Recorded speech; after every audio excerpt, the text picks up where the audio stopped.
There are some people who are born already being watched, not because they have done something wrong, but because their very existence makes the world uncomfortable. Before they learn how to speak, before they learn how to read, the rules are already written for them. Walk carefully. Dream quietly. Do not stand too tall. For many of our people, this feeling is not taught in school. It is learned at home, whispered through walls, carried in the way adults lower their voices when danger feels close. It is learned in the silence after threats, in the sudden need to move, in the understanding that safety is never guaranteed, only borrowed. This story begins inside that silence. It begins with a child who did not choose to be brave, but was forced to become alert. A child who learned early that the world outside his door was not neutral. It leaned, it pushed, it waited for him to fail.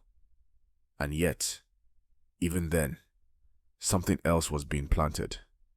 Not fear alone, but awareness. Not anger alone, but memory. This is not a story about perfection. It is not a story about a man who always had the right answers. It is a story about becoming, about how a human being is shaped when dignity is constantly questioned, when worth must be defended before it can be enjoyed. Many people will later argue about his words. They will debate his tone. They will try to soften him or sharpen him, depending on what makes them more comfortable. But before any of that, there was a boy growing up in a country that spoke loudly about freedom while quietly deciding who deserved it. If you listen closely, you can still hear that beginning. In the tension of his voice, in the clarity of his anger, in the refusal to apologize for standing upright. This story matters because it is not only his. It belongs to anyone who has ever been told, directly or indirectly, that their place was smaller than their potential. Anyone who learned that survival sometimes requires hardness, and that softness can come later, if it comes at all. By the end of this journey, you may not agree with every step he took. You are not required to. But if you listen all the way through, you will understand why he took them. And you will understand this above all else. Some people do not rise because the world lifts them. They rise because something inside them refuses to stay on its knees. This is one of those stories. The danger did not arrive suddenly. It was already there when he was born. Before he understood words, before he understood laws, Malcolm Little lived inside a climate of warning. His father was a man who believed that black people were not meant to beg for dignity. He preached self-respect. He spoke of Africa with pride. He told his children that they came from something older and stronger than the fear surrounding them. That belief made their home visible. Threats came like shadows that never fully disappeared. Voices outside. Letters. The sense that the family was being watched. Eventually, moving became necessary, not for opportunity, but for survival. For Malcolm, this movement taught an early lesson. Safety was conditional, and it could be taken away without explanation. Then came the night that changed everything. His father was found dead, his body broken along the tracks. The official word called it an accident. The community whispered another truth. No courtroom ever resolved that tension. No authority came forward to offer clarity. What remained was absence. A father gone, a household shaken, a question that would never be answered honestly for a child. This kind of loss does not arrive as theory.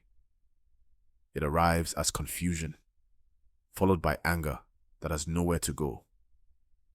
Malcolm learned that truth did not always matter if power had already made its decision.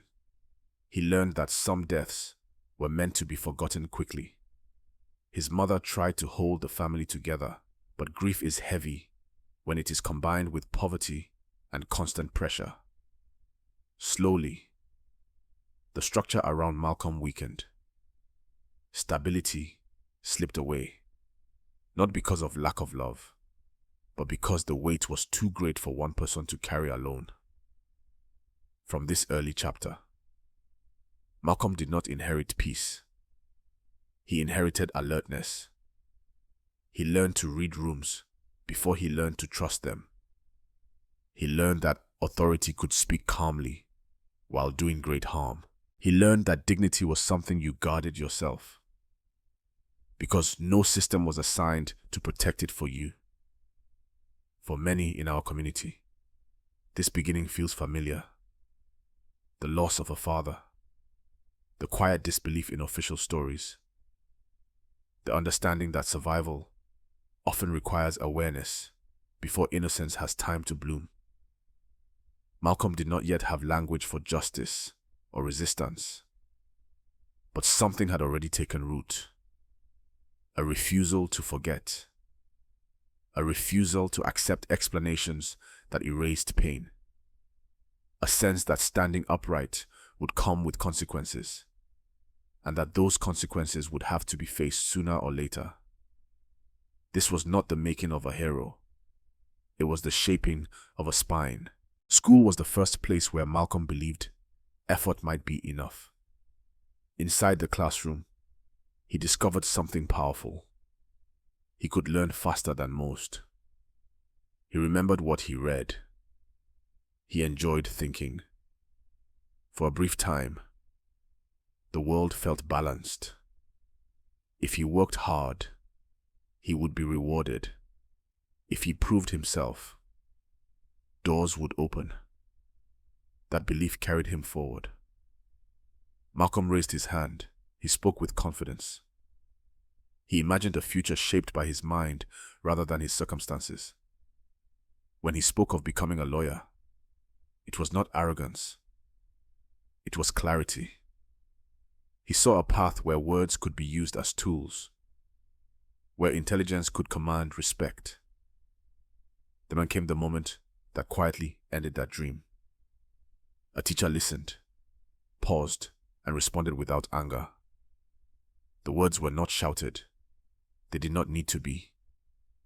The message was simple and final. That profession was unrealistic for someone like him. Malcolm was advised to aim lower, to be practical, to stay within the boundaries that had already been decided. There was no debate, no appeal, just a ceiling revealed. In that moment, Malcolm understood something that many of our people recognize instantly. Ability does not protect you from limitation.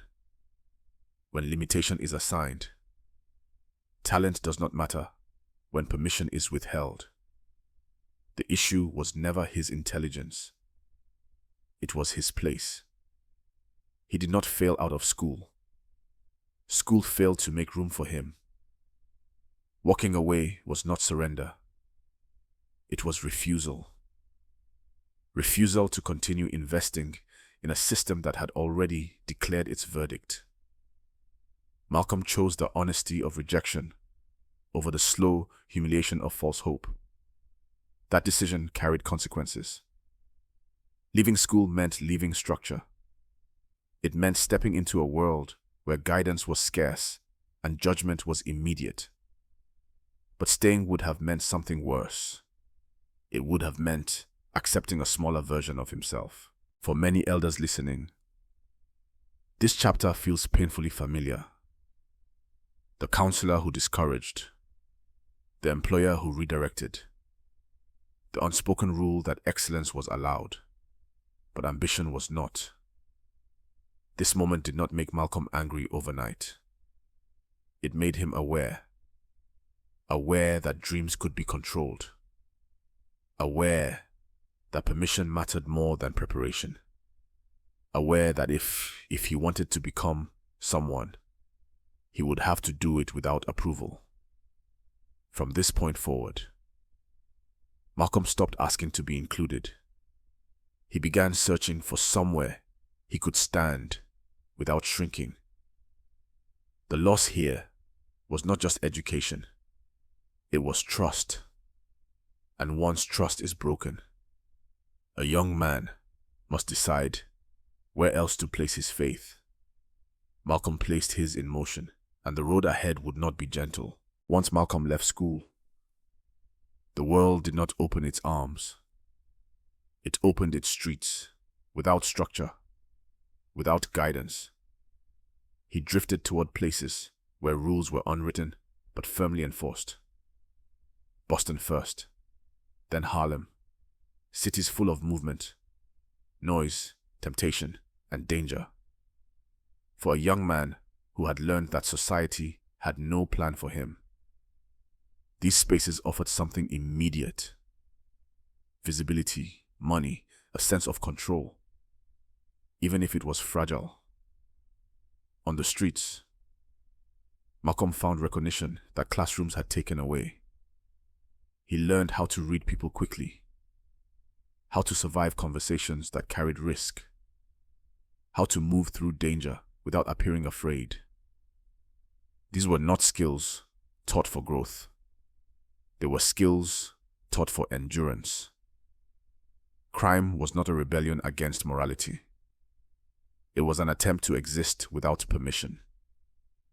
But survival through shortcuts always comes with a cost. Each step deeper pulled Malcolm further away from the person he once imagined becoming. The fast money came with faster consequences. Trust was temporary. Loyalty shifted.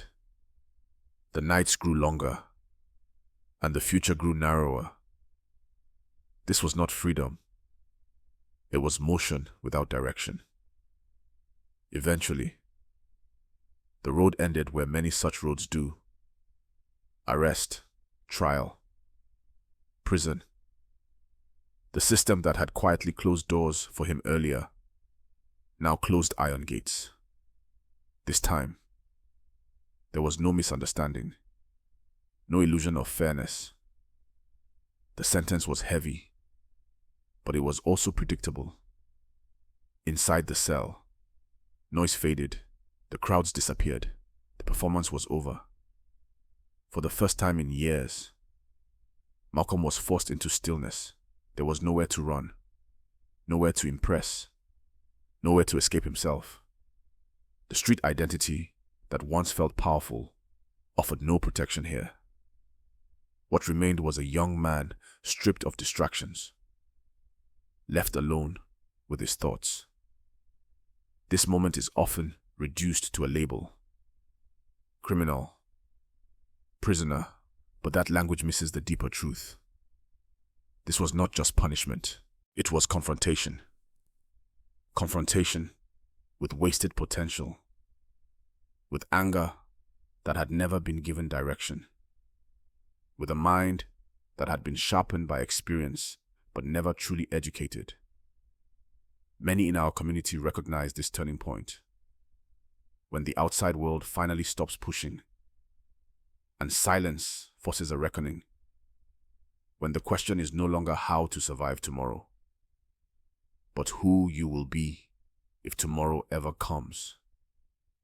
Malcolm entered prison as a man running from limitation. He would not leave the same way. The streets had taught him how to stay alive.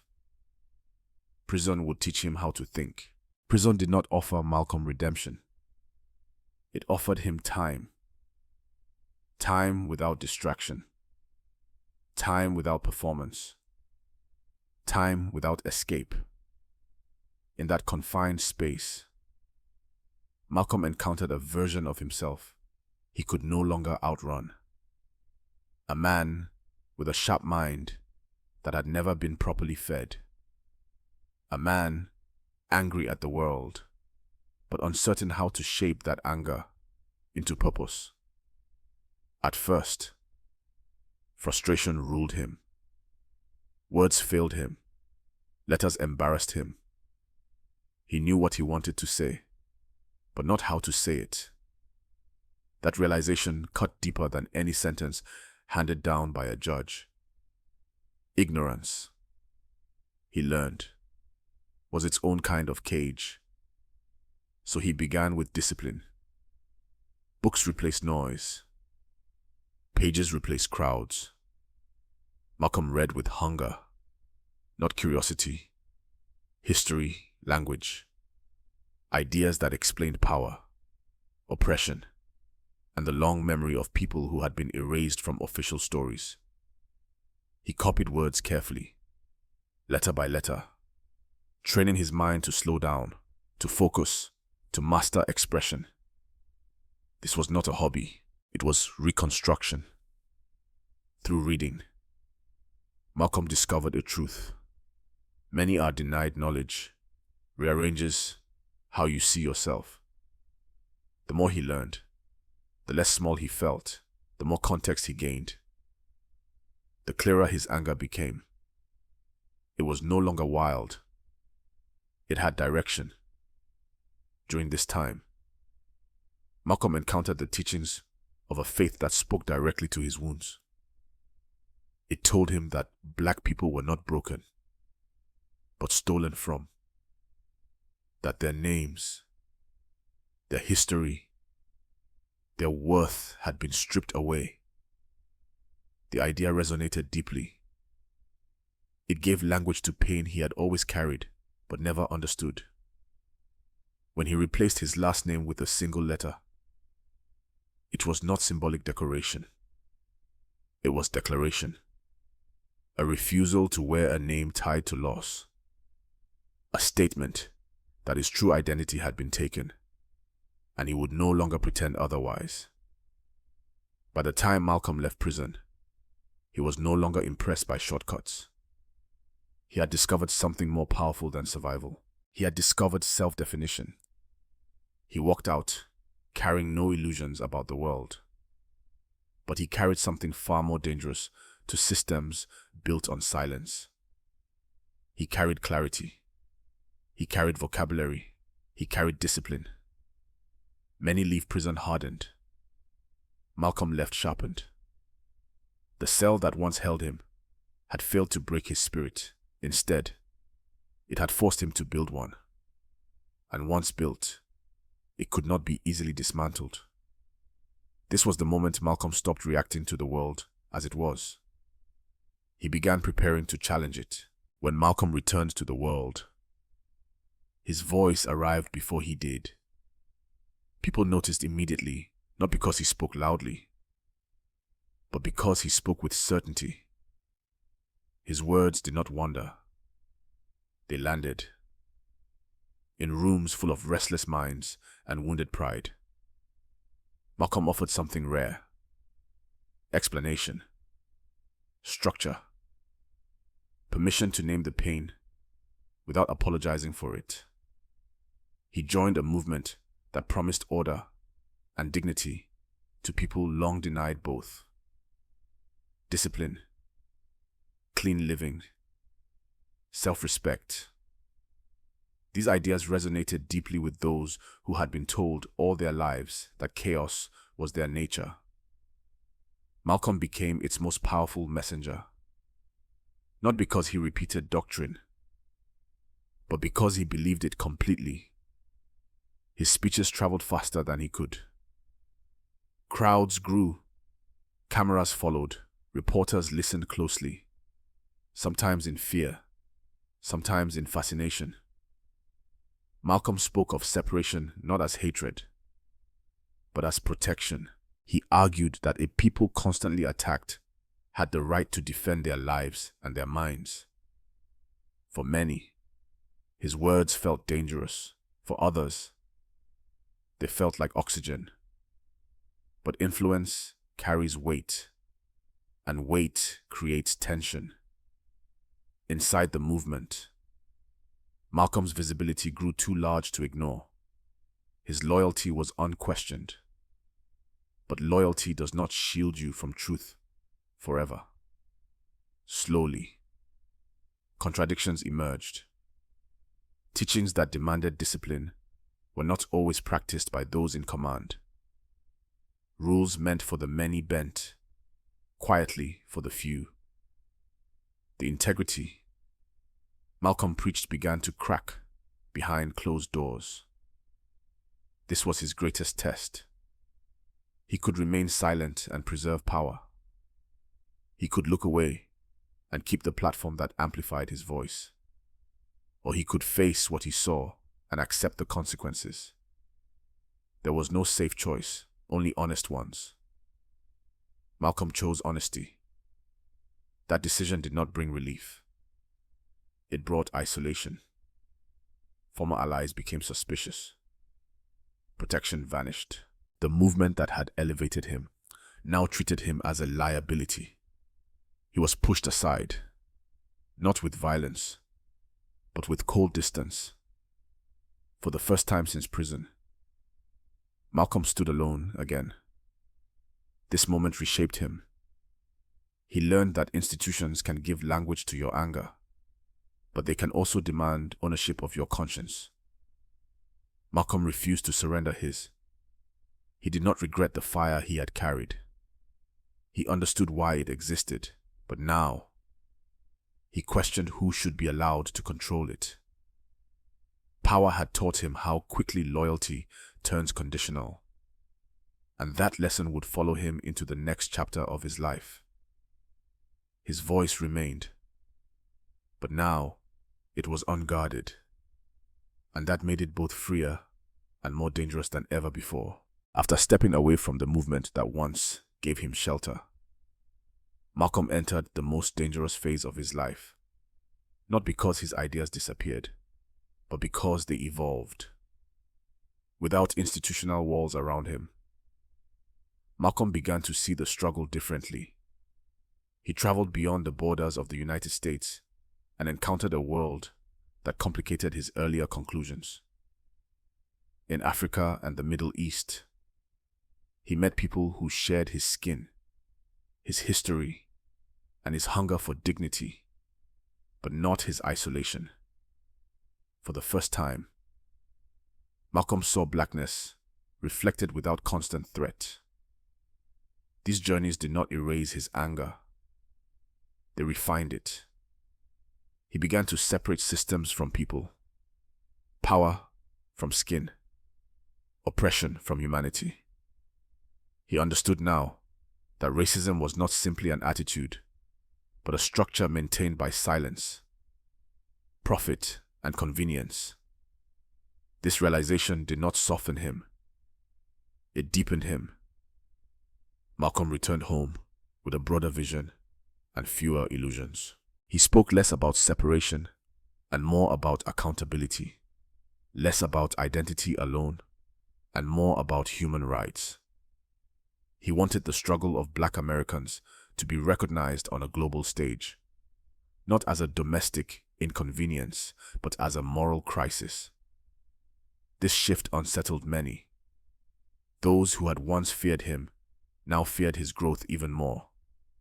He was no longer predictable, no longer confined to a single ideology. He could not be easily labeled or dismissed. And in a world that prefers neat categories, that kind of independence is threatening. Threats followed him openly now. Not whispers, not shadows. Fire touched his home. Safety became a calculation made daily. Malcolm understood what this meant. He was living on borrowed time, but he refused to live quietly. He did not carry bitterness into this final chapter. He carried urgency to speak clearly, to correct himself where needed, to warn others not to mistake comfort for freedom. He knew that transformation invites resistance, especially from those invested in keeping things exactly as they are. Malcolm had reached a rare place, a place where conviction was balanced by reflection, where strength included humility, where truth mattered more than allegiance. He was no longer running.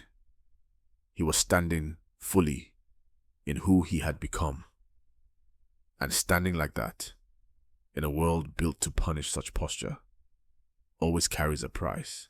Malcolm understood that the final test of a life is not what you say when it is safe, but what you choose when danger is no longer abstract.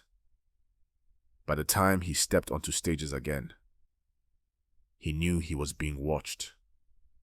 Not in secret, not from a distance. The threats were direct now. His home was attacked, his movements were tracked, protection was unreliable, and trust was thin. Malcolm did not misunderstand this reality. He accepted it with open eyes. What changed in these final months was not his courage, but his clarity. He spoke with less heat and more precision. Not because he had grown tired, but because he had grown exact. He was no longer interested in winning arguments. He was interested in telling the truth, clearly enough that it could survive him. This was dangerous work. Malcolm had reached a point where he no longer needed to perform certainty. He admitted mistakes. He corrected earlier conclusions. He asked others to think more deeply, rather than follow blindly. For a movement built on loyalty and fear, this kind of honesty was intolerable. On the day his life was taken, there was no confusion about why he was there. He was not hiding. He was not retreating. He was doing what he had always done when faced with risk. He stood upright and spoke. Violence ended his breath, but it did not end his presence. Malcolm's death was meant to silence a voice. Instead, it clarified a legacy. People argued over his memory. Some tried to freeze him at his angriest moment. Others tried to soften him into something harmless.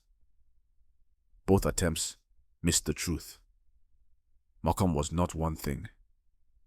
He was a process.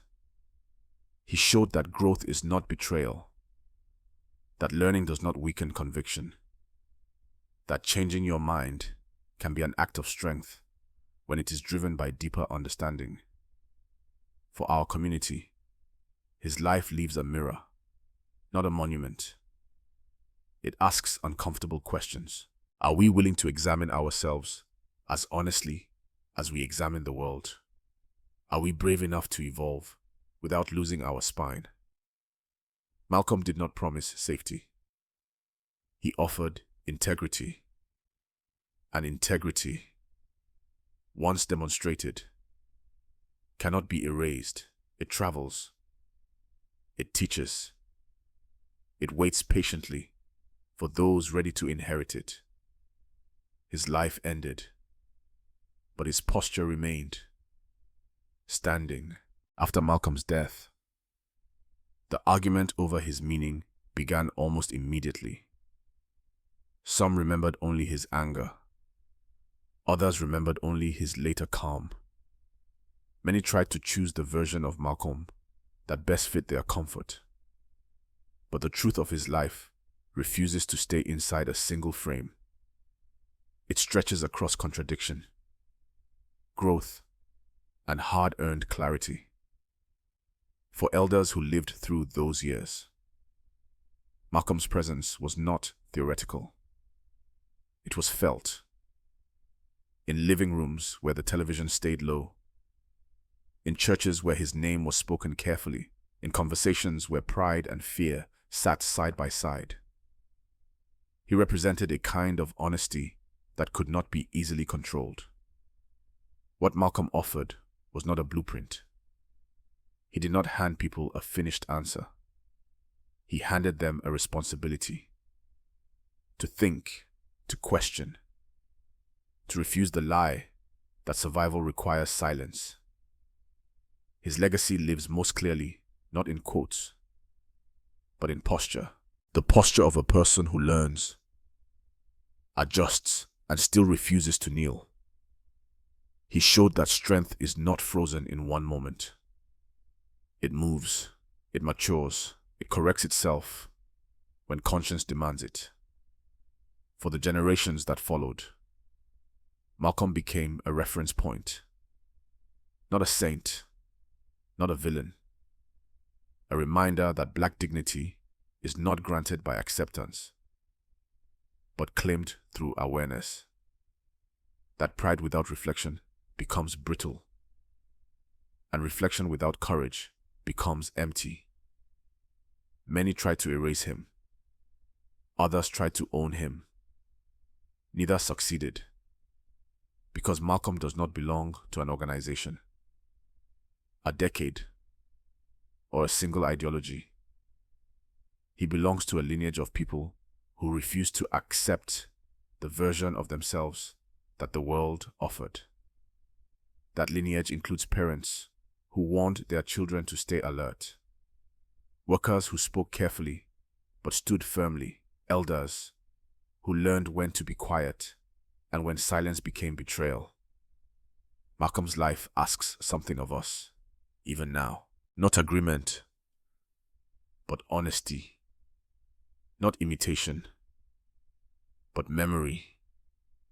Memory of what it cost to stand upright, and what it cost to forget why standing matters. He reminds us that history is not just something we inherit. It is something we carry forward through how we live, how we speak, and how we correct ourselves when we know better. In that way, Malcolm did not leave us with an ending. He left us with a continuation. In the end, Malcolm X does not ask us to remember him as a flawless man. He asks us to remember him as an honest one. His life moved through anger, discipline, certainty, doubt, and growth. Not in a straight line, but in a human one. He began as a child shaped by danger, became a young man shaped by rejection, and grew into a voice shaped by responsibility. At every stage, he paid a price for refusing to disappear quietly. What remains is not a single message, but a standard. Malcolm showed that dignity is not something given by approval. It is something practiced through awareness. He showed that learning more does not weaken a person, and that changing direction can be a sign of strength rather than confusion.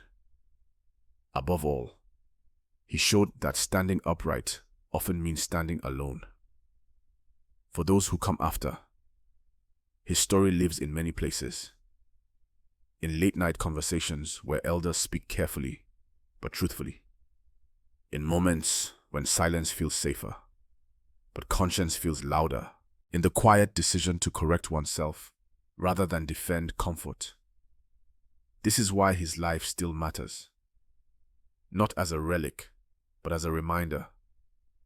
Malcolm belongs to African history. Not because he fits neatly into it, but because he challenged how it was written. He belongs to Black history because he refused to let it be told without dignity. His journey reminds us that history is not only made by events, but by the choices people make when those events test their character. Some people listen to stories like this for inspiration. Others listen for understanding.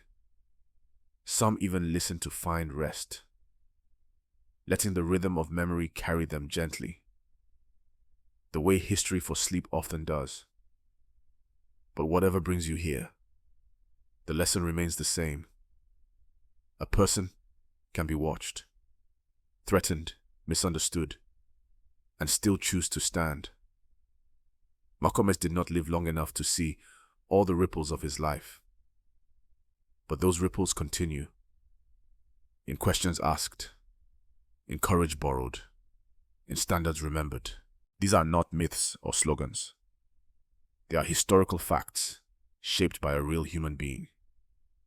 If there is one thing to carry forward, let it be this. You do not have to be perfect to be principled. You do not have to be fearless to be firm.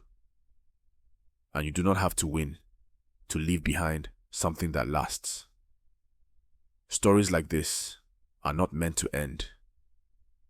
They are meant to be passed on, like history legends told by those who understand that memory itself is a form of survival. And as long as these stories are remembered, the posture remains standing,